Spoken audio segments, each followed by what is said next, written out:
Great first year for you. You must have come out of the season very happy.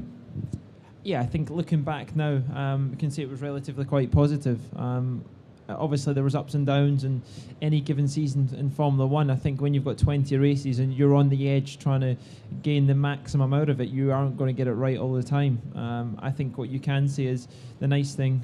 I've certainly, continued the relationship with Force India into 2012, so that mark was done. But looking for bigger and better things for the future is definitely the key. And going into the second year, definitely feeling more comfortable, relaxed, and up to take the challenge. We've got a new teammate on board, Nico Hülkenberg. Hopefully we can gel well together and certainly take the team to another level, and that would be an extremely hard challenge given where we left off the season last year. DC, Paul's come into Formula One with a lot of sort of Scottish history behind him. Jim Clark, Jackie Stewart, yourself. Does it put extra pressure on? Well, it's not something that I was ever conscious of. I think that the history of the sport, it is important to reflect on those brave guys who were literally racing, incredible speeds with no seatbelts and, all the things they had to deal with, and sort of paving the way for the modern drivers to enjoy all the benefits of safety and, the way the cars have evolved. Obviously, the sport today is very commercialised, so the drivers get highly rewarded for the fun of driving a Grand Prix car, which wasn't always the case in the very early days of Formula One. But I never really, obviously I was a proud Scot, and anyone should be proud, hopefully, of where they're born and brought up.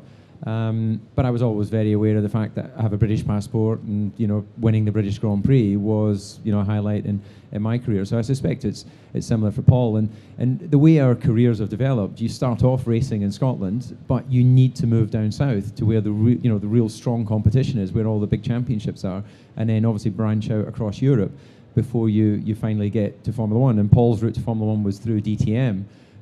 He won that championship. You spent most of your career actually in cars around Germany with European F3 and then DTM. And I remember back to when I was Paul's age, starting out in Formula One. I was fortunate in the team I was driving for were a winning team already, which isn't the case for Force India as we speak. But it's just great to see him taking that challenge. He had a fantastic first year in Formula One. And of course, the pressure is now for him to do the same again in year two. He's got a quick teammate, and if the team deliver a good car, I'm sure Paul will deliver some great results. But as we've seen again this year, a number of drivers have been dropped out of Formula One. It's ruthless, you've got to deliver. And in Paul's case, obviously, either Force India have got to come forward, or he's got to be looking, quite frankly, to get into a more established team. To get the chance to podium, win Grand Prix and ultimately championships. Paul, it seems only a few years ago that you were on this stage, fresh out of Formula Renault, you were into Formula 3, but you were very, very focused. I remember how determined and driven you were at that stage, and that's paid off, of course. It was, and it wasn't always the standard route. Very quickly, we ran out of budget. I became a Mercedes-Benz junior development driver. That led me through Formula 3, winning the Euro Series, and then leading on to DTM. I had 4 great years in DTM. Thankfully, Mercedes always knew my ambition was, and my drive was to do Formula 1. As long as I wasn't losing focus on delivering what I had to do and what I was committed to do for them, it could work. And that last year it did. I still have a very good relationship with Mercedes-Benz at the moment. They were an influence in my career, and I will always respect that.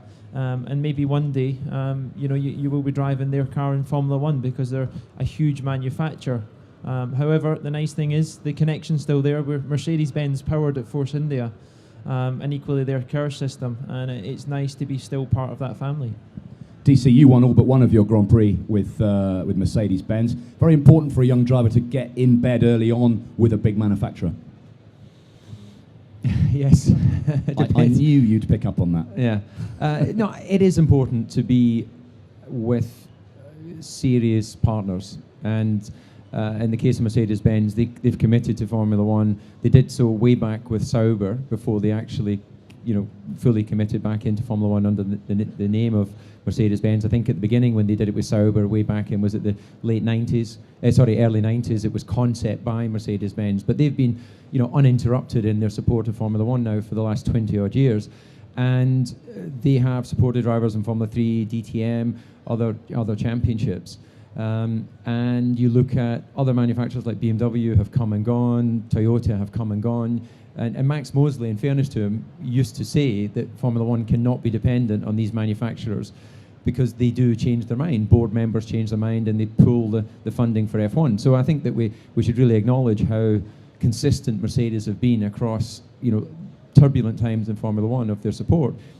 I therefore obviously believe I've been a Mercedes man since '96. I continue to race for them in DTM, and they do support the drivers very well, and that's led Paul to have this opportunity in Formula One. He's delivered. They believed he would deliver, otherwise they wouldn't have given him that chance. And maybe in the future he'll be a fully fledged Mercedes driver. Maybe he'll be, whatever his career takes him. But I wish him to find a chance to win Grand Prix and enjoy that kind of journey in F1, because obviously it's a great way to live your life if you can be a professional sports person. Formula One is technically challenging, physically, mentally challenging, and it's been a tremendous education, to travel the world, work with all these people. Paul, I know you Grand Prix drivers are hard on yourselves. You put yourselves under a lot of pressure. Reflecting on that first year, what are the sort of highlights that you would pick out? I think that a very special moment is your first Grand Prix. In the mix of things, looking back, can you remember it? No. I mean, it's just a complete blur. But the first British Grand Prix, qualifying 6th on Saturday afternoon, after everything that happened on the Sunday, carrying that result, it still stands out as a big challenge for me and a big moment to achieve that. And certainly, given it was Silverstone's new generation, it was the first time that the new layout had been used, and that will continue to grow throughout the years that we come to the British Grand Prix. But throughout the year, I finished 6th at the Singapore Grand Prix, which, I think today you've got to pick your best result, because that is when the weight comes off your shoulder. You score a lot of points, and there we can really say that's when my season kick-started. David, British Grand Prix, you won it twice, back in the late 90s, early noughties. Silverstone's come under a lot of criticism, but it's really sort of got its act together now, and the long-term deal with Bernie Ecclestone safeguards one of the most important Grand Prix in F1 history. Well, indeed, it would be remarkable to imagine that there wouldn't be a British Grand Prix.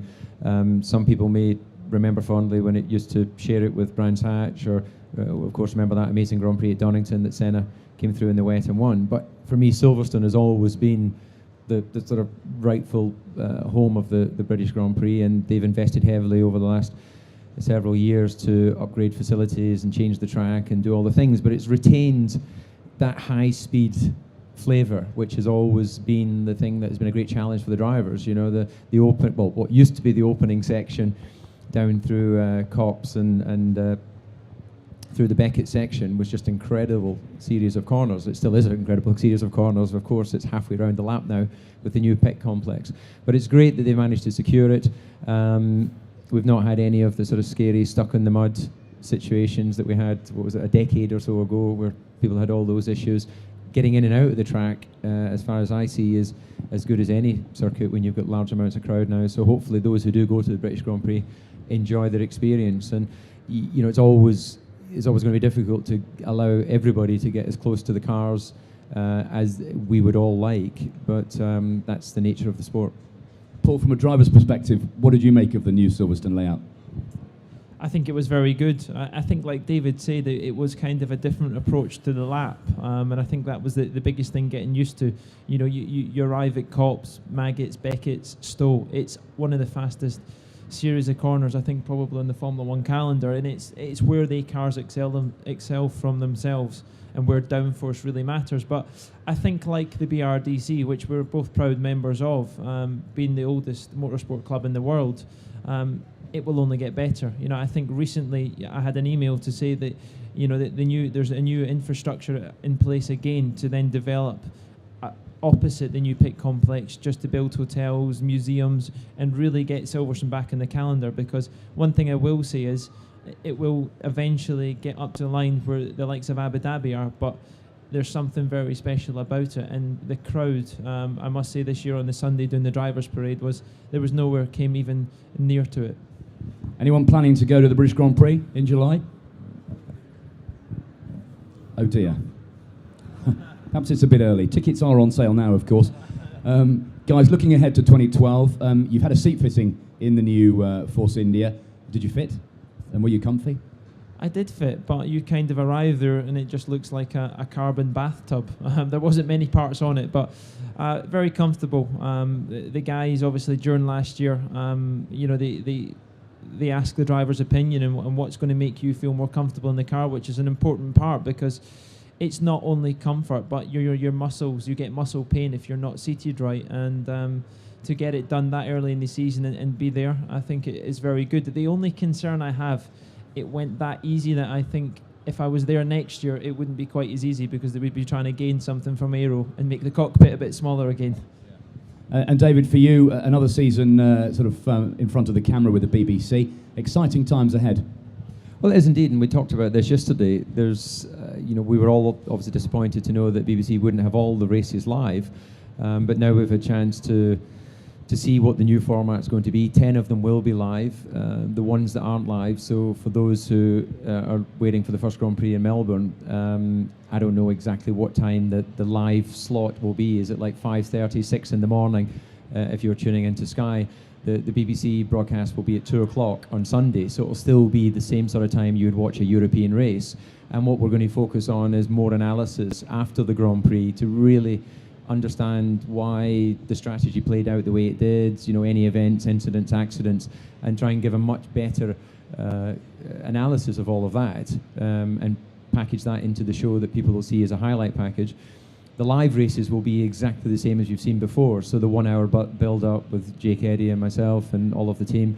Commentary will obviously be Ben Edwards. Gary Anderson's joining the team, so we'll have someone who really understands design and all of the technical issues, which will be fantastic, and you'll get all of the red button stuff afterwards as well. So be patient with judging it, but obviously we need the feedback from those who'll be watching it to understand exactly what the crowd and the fans would like to see. But I'm just glad that at least it's been extended on BBC, so you don't have to go out and buy it if you want to watch Formula One. You've ingratiated yourself into a new role as a broadcaster. Do you miss driving Grand Prix cars? I don't, in as much that I think I was tremendously lucky in my career. I really, I had a full career, 15 seasons, drove for great teams. I'm comfortable in that I maxed out my opportunity in terms of driving talent. I don't hold any of these I could have been a contender type feelings. I know that I was good enough on occasion to win some great races. I wasn't good enough and a consistent enough performer to win a championship. So with all of that, understood in my mind, I can look back and say, you had your chance, time for the next generation. So I have no regrets at all, and I love watching the guys out there on the cars. I'm a fan of motorsport. It's not just about Formula One. I'll watch anything that's on the telly. Because I know what it's like to drive, and whether it's karting, whether it's rally, whether it's motorbikes, whatever it is, it's great to be involved in motorsport. So I don't miss it at all. I say that feeling slightly guilty because it was so good and so much fun. I should miss it, but I think again, as I just explained, I was able to sort of do the full circle, tick all the boxes, and then move on. Because as a sportsman, your career will come to an end at some point. You don't see many 65-year-old sports people, do you? It's not normal retirement age. So I was 37, 38 when I retired from Formula One. So if Paul's still doing Formula One when he's 37, 38, I'm sure you'll be quite happy with that. It's not too late for you though, is it? Because Michael Schumacher's nearly 65 and still going. And it reflects in his performance. Please welcome, ladies and gentlemen, Michael Schumacher. He's never ever set foot in the NEC, I promise you. Paul, February the 7th, I think, first run out in the new car at Jerez. I guess it's kind of going to be flat out, isn't it, in the limited time you've got ahead of Melbourne? It is, and this year the testing's been cut a little bit short in the winter to give us an in-season test after the first floor flyaways, just to give everybody another chance to introduce new parts for the European season. It's like another season start then, but yeah, big ask. I just certainly hope that we start better than we did last winter, because we went into the test feeling very comfortable and very quickly found out it was not to be, and it certainly made it difficult. But I think we've learned lessons, and it's really, we've got a constructive run plan of things that we want to get through, and not only through upgrades coming through and new parts. I think you've got to be quite ambitious with car setup, which you can't obviously do on a Grand Prix weekend.